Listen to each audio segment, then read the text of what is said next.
សួស្តីបងប្អូនទាំងអស់គ្នាមុនហ្នឹងខ្ញុំបានបង្ហោះវីដេអូស្លត្រពាំងឥឡូវនេះដល់វគ្គដែលស្លត្រពាំងរបស់ខ្ញុំត្រូវដល់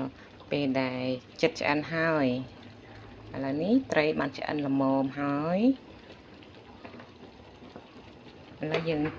កូរវាសិនកូរវាហើយមើលត្រីនឹងឆ្អិនល្មមហើយយើង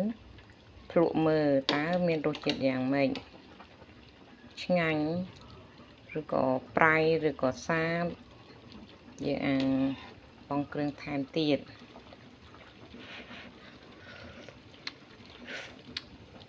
ចាសម្លត្រពាំងយើងបានល្មមហើយឥឡូវដល់យើង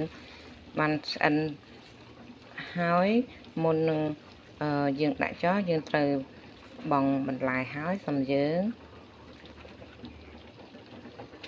ចាឥឡូវយើងបង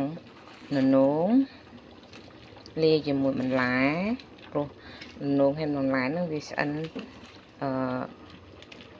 បណ្ណាគ្នាទេ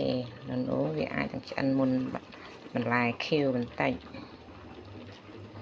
ចាមើលតែយើងបងហើយរយៈពេលថាពុះយើងបិទភ្លើងហើយយើងអាចដួសញ៉ាំហើយហ្នឹងហើយបងប្អូនទាំងអស់គ្នាសូមញ៉ាំជាមួយខ្ញុំទាំងអស់គ្នាតើតំណើងអត់បងប្អូនសម្លទំពាំងរបស់ខ្ញុំមិនសូវជាចេះស្លប្រមាណទេខ្ញុំចេះធ្វើនេះគឺតាមរយៈម្ដាយរបស់ខ្ញុំ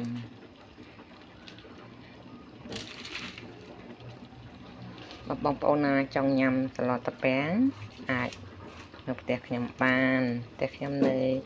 ព្រែកឯងខ្ញុំមិនដឹងថាសម្លខ្ញុំឆ្ងាញ់ឬយ៉ាងម៉េចទេព្រោះថាសម្លស្លតម្រូវអ្នកដែលញ៉ាំតែណាចង់ញ៉ាំរឿងសាបរឿងប្រៃរឿងផ្អែមហ្នឹងទៅតាមចំណង់ចំណូលចិត្តបងប្អូនតែចំពោះខ្ញុំអត់ចង់បានផ្អែមទេចង់បានល្មមចាឆ្អិនហើយ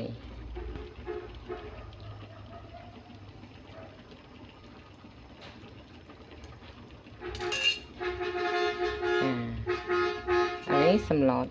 ត្រពាំងរបស់ខ្ញុំគឺឆ្អិនហើយបងប្អូនពូតបមក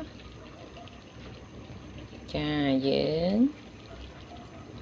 ភ្លក់ម្ដងទៀតតើវាមានរសជាតិយ៉ាងម៉េចហើយសូមយើង